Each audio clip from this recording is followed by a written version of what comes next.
Bismillahirrahmanirrahim. Assalamualaikum warahmatullahi wabarakatuh. Anak-anakku sekalian, kelas 3, alhamdulillah pada kesempatan kali ini kita kembali bersua setelah beberapa hari ini kita melaksanakan ujian bulanan secara online atau daring. Dan alhamdulillah pada kesempatan kali ini kita akan membahas tentang Tuhan dan manusia. Nah, anak-anakku sekalian, Tuhan dan manusia ini merupakan sebuah proses di mana Allah Subhanahu wa taala itu menciptakan beberapa makhluknya, dan salah satunya makhluk yang paling sempurna yang ia ciptakan adalah manusia. Ini tertuang di dalam surah At-Tin, di mana di dalam surah At-Tin itu jelaskan bahwasanya manusia itu adalah makhluk yang paling sempurna. Baik anak-anakku sekalian, ada tabel yang kita akan pelajari pada kesempatan kali ini, di mana tabel ini saya menempatkan Tuhan sebagai sang pencipta itu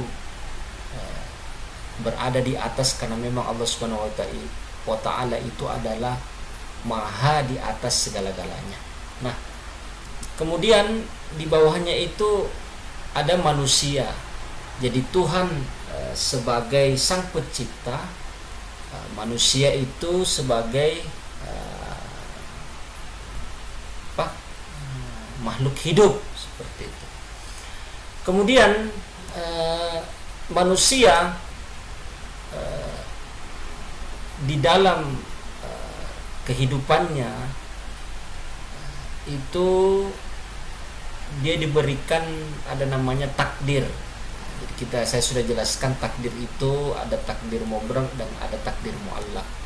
Nah, berkaitan dengan manusia ini saya ingin kita menjelaskan tentang proses daripada takdir muallaq itu sendiri.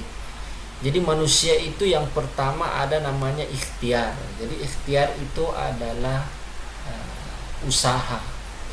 Jadi manusia jika ingin takdirnya berubah, maka proses yang pertama yang dia lakukan itu adalah berikhtiar atau berusaha. Jadi ikhtiar atau usaha ini harus dilakukan secara sungguh-sungguh, dengan hati yang bersih, dengan hati yang tenang. Itu harus melaksanakan yang namanya ikhtiar atau berusaha dengan sungguh-sungguh seperti itu. Jadi ketika manusia itu dihadapkan kepada sebuah persoalan, maka proses pertama yang dilakukan adalah berikhtiar, berusaha semampunya tentunya, tetapi harus dilakukan dengan bersungguh-sungguh.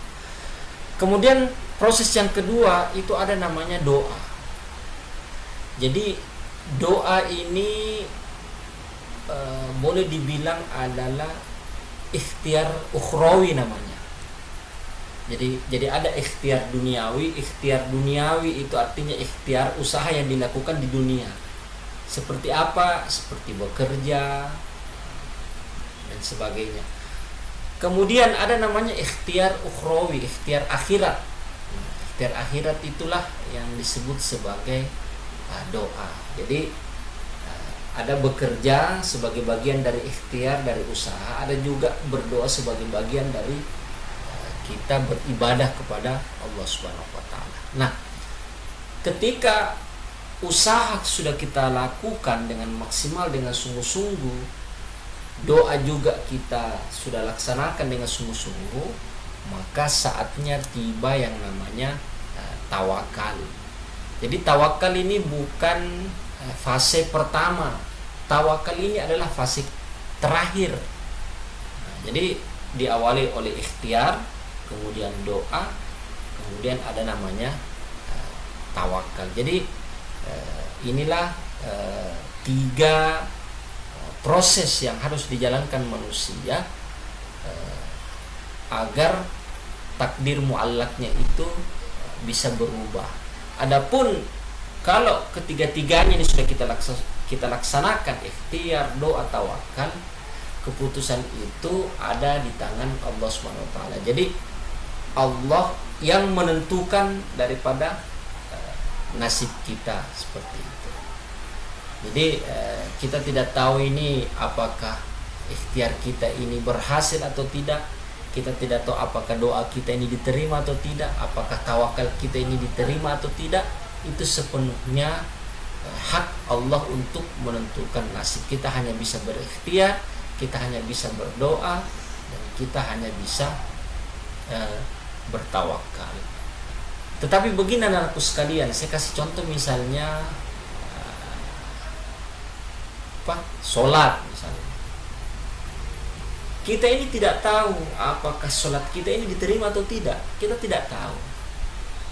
Tetapi sepanjang sholat yang kita lakukan itu rukunnya sudah bagus, syaratnya sudah tercapai, maka ada namanya kita harus punya keyakinan bahwasanya setiap ibadah, apalagi sholat, itu diterima oleh Allah SWT. Kita harus punya keyakinan. Makanya dalam diri kita ini harus tertanam namanya hakul yakin.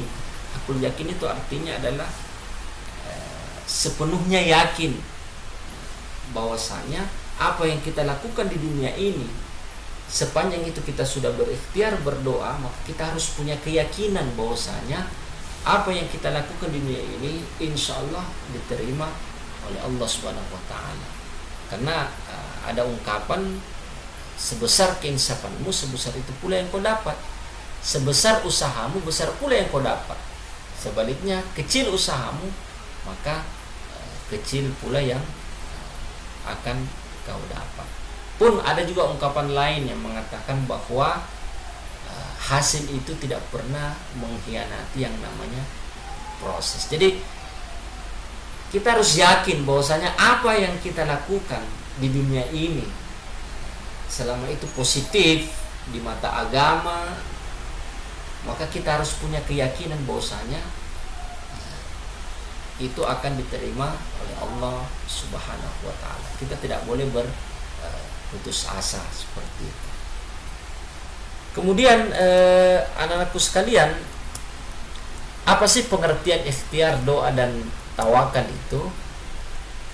Jadi ikhtiar adalah berusaha dengan sungguh-sungguh dan sepenuh hati dalam menggapai cita-cita dan tujuan. Saya kira sudah jelas ini anak-anakku sekalian bahwa ikhtiar itu adalah usaha dengan sungguh-sungguh dan sepenuh hati. Sungguh-sungguh berarti di sini mengerahkan seluruh tenaga yang kita punyai. Sungguh-sungguh. Kemudian dilaksanakan dengan sepenuh hati. Sepenuh hati dalam artian kita ikhlas, bukan karena terpaksa. Kita sholat misalnya, sungguh-sungguh dan ikhlas kita sholat. Kita bekerja mencari nafkah misalnya, juga harus sungguh-sungguh dan harus ikhlas. Kita jangan sampai melaksanakan sesuatu di dunia ini dengan keadaan yang terpaksa. Tidak boleh. Kita tidak diperbolehkan melakukan sesuatu dengan hati yang terpaksa. Sebab kalau sesuatu yang kita laksanakan dengan niat atau hati yang terpaksa, maka tentu hasilnya juga tidak bagus dan tidak mendapatkan pahala dari Allah Subhanahu wa taala. Karena tujuan kita bekerja, tujuan kita beribadah, salah satunya adalah kita mendapatkan ridha, pahala dari Allah Subhanahu wa taala. Untuk apalah kita bekerja dengan sungguh-sungguh?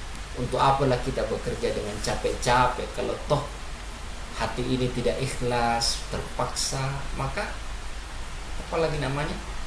Kosong juga yang kita dapat. Kita sudah capek tapi tidak ada hasil yang kita dapat. Oleh sebab itu anak-anakku sekalian, ketika kita sudah niat dengan baik bekerja, beribadah dan sebagainya, maka kita harus melaksanakannya dengan sungguh-sungguh dan disertai dengan hati yang ikhlas. Jadi ikhtiar itu adalah berusaha dengan sungguh-sungguh dan sepenuh hati dalam menggapai cita-cita dan tujuan. Kemudian doa. Doa itu adalah usaha batin yang sangat besar pengaruhnya bagi yang meyakininya. Jadi usaha batin. Doa itu berasal dari hati. Jadi doa itu harus disertai dengan hati. Hatinya bersih, hatinya ikhlas. Jadi doa itu adalah memanjatkan sesuatu, puji-pujian kepada Allah Subhanahu wa taala. Kenapa kita hanya berdoa kepada Allah?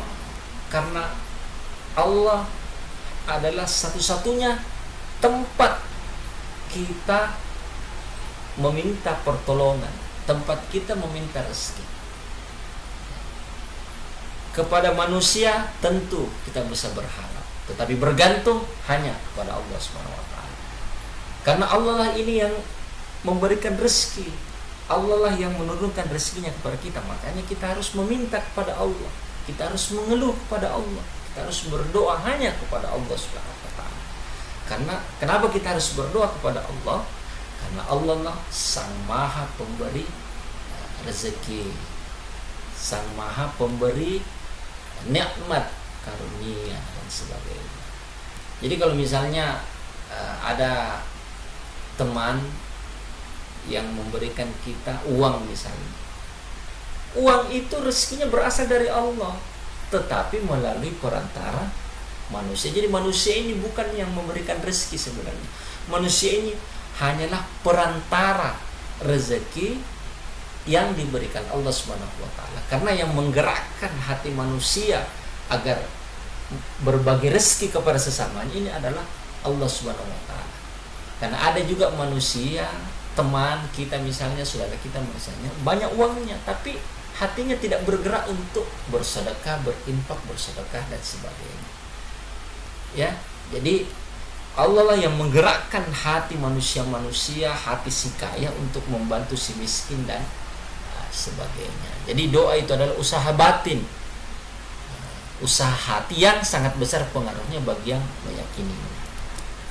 Kemudian tawakal. Tawakal itu adalah menyerahkan segala hasil ikhtiar, segala hasil usaha dan doa hanya kepada Allah Subhanahu wa taala. Kita tidak boleh bertawakal kepada makhluk-makhluk lain. Itu tidak boleh, haram hukumnya. Kita hanya boleh bertawakal kepada Allah Subhanahu wa taala. Hasilnya biarlah Allah yang menentukan. Kalau itu berhasil, alhamdulillah. Kalau itu gagal, berarti Allah akan memberikan rezekinya di tempat-tempat yang lain, atau mengganti rezeki kita dengan caranya yang lain. Dalam Al-Quran sudah jelas, wa may yattaqillaha yaj'al lahu makhraja wa yarzuqhu min haitsu la yahtasib. Yang artinya apabila engkau beriman, bertakwa kepada Allah Subhanahu wa taala, maka Allah akan memberikan rezekinya kepadamu dari jalan yang tidak disangka-sangka. Artinya kita beriman, bertakwa di sini adalah apa itu? Ya, berusaha, berikhtiar juga dengan berdoa. Itulah yang namanya konsep takwa dan konsep beriman. Jadi kita perbaiki saja usaha kita. Kita perbaiki saja ibadah kita, doa kita. Insya Allah Allah akan memberikan rezekinya dari jalan yang tidak disangka-sangka. Baik anak-anakku sekalian, saya kira cukup pertemuan kita kali ini antara Tuhan dan manusia, apa itu ikhtiar, doa dan tawakal.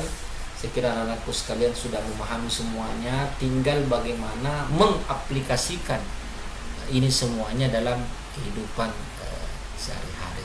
Baik anak-anak sekalian, di akhir pertemuan saya ingin memberikan sebuah pepatah ya, the quote, don't judge a book by its cover. Janganlah melihat buku itu hanya dari sampulnya, Artinya jangan melihat seseorang hanya dari satu sisi saja. Don't judge a book by its cover. Jangan hanya melihat sebuah buku dari sampulnya. Jangan menilai orang hanya dari satu sisi. Baik anak-anakku sekalian, saya kira cukup pada pertemuan kita kali ini. Apabila ada yang tidak dipahami, silahkan ditanyakan. Baik anak-anakku sekalian, saya ingin memberikan tugas, yakni buatlah sebuah kesimpulan tentang materi kita hari ini, yakni Tuhan dan manusia. Kesimpulan ini berjumlah sebanyak 10 nomor. Kemudian kesimpulan itu silahkan difoto, kemudian dikirim ke nomor WA saya paling lambat pukul 18.00 atau sebelum kumandang azan maghrib. Tetap semangat, tetap berdoa, tetap beribadah, semangat belajar. Stay at home. Assalamualaikum warahmatullahi wabarakatuh.